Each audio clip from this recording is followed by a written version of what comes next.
Man, and I thought some of the generic characters from WWE 2K15 wouldn't haunt me again, but apparently not. You can create your own generic superstar with the WWE Create a WWE Superstar new set. I'm gonna kick it off with John Cena. This is the weirdest thing ever. It's like he's cosplaying as some World War fighter from the militia of the military, and includes a tattoo sheet because we all know John Cena loves his tattoos.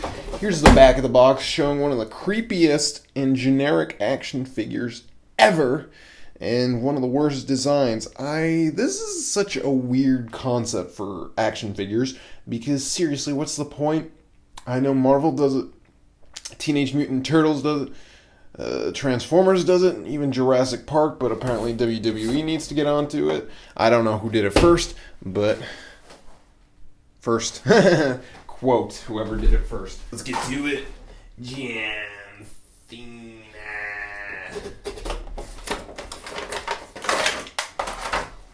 You know what? Mattel was nice enough to give us an instruction sheet so that you can mix and match. Wow, look at that great tutorial. They're temporary tattoos. Wow, maybe I can put them on myself. Tattoos, I'll be like CM Punk.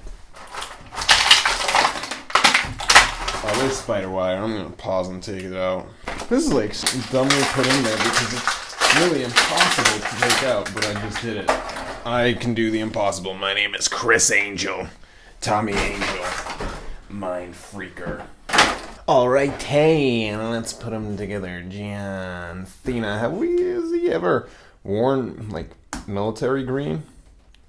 I don't think so. This might be a first time ever. And they just painted his torso. It looks like the green. There's not actually a shirt there, so in person it looks kind of odd. Looks like the tightest shirt ever made. I think this is a new sculpt. I'm not entirely certain, but it seems to be. And the hat too. I think a lot of these parts are brand new for John Cena, military man. My favorite John Cena military moment was from the Marine. What about you? It's really challenging to build, right? Oh my gosh. So there we are. Military Cena. Has he ever worn this? Has he worn anything like this? I have no idea. But I will say this. This is a really kind of interesting type of figure. The tattoos, let's just take a look at them before I jump in. Obviously, John Cena is going to have the WWE logo tattooed on him, and the American flag, of course, and whatever. But back to the figure itself. It's really interesting because it's $12.99. That's how much these retail for. And they're definitely a mix between elites and basics because you have some bonus articulation that basics don't have. Then you got some articulation that seems like a basic. Like it's basic completely, except for the legs, how they can move like that.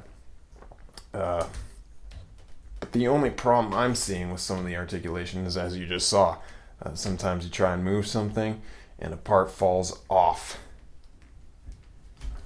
And I'm not exactly sure what parts do come off. I think it's just the arms, the heads.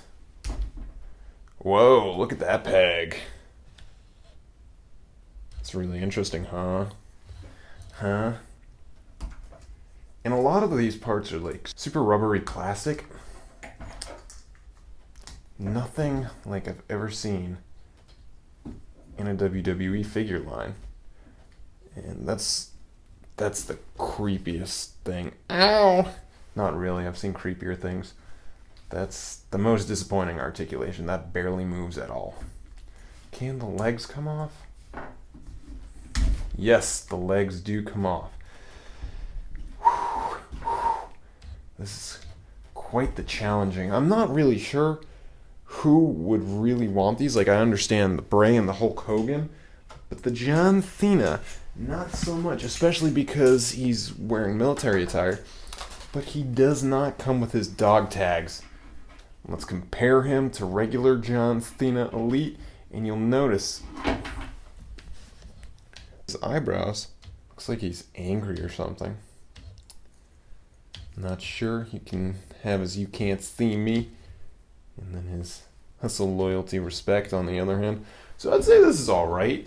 It's a really kind of cool John Cena outfit that he's never done, and maybe in the future he will do it.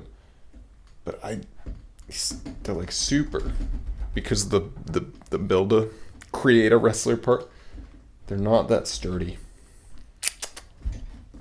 I think it's fun. I really have no idea what you do with it, but I'm not really seeing anything here that's really detracting from the figure, except I wish this could bend more. That's really barely any movement, and I'm loving that movement, and I wish we got it more with basics. But then what would the only difference between a basic and an elite be? The double knee and the ab crunch? Who knows?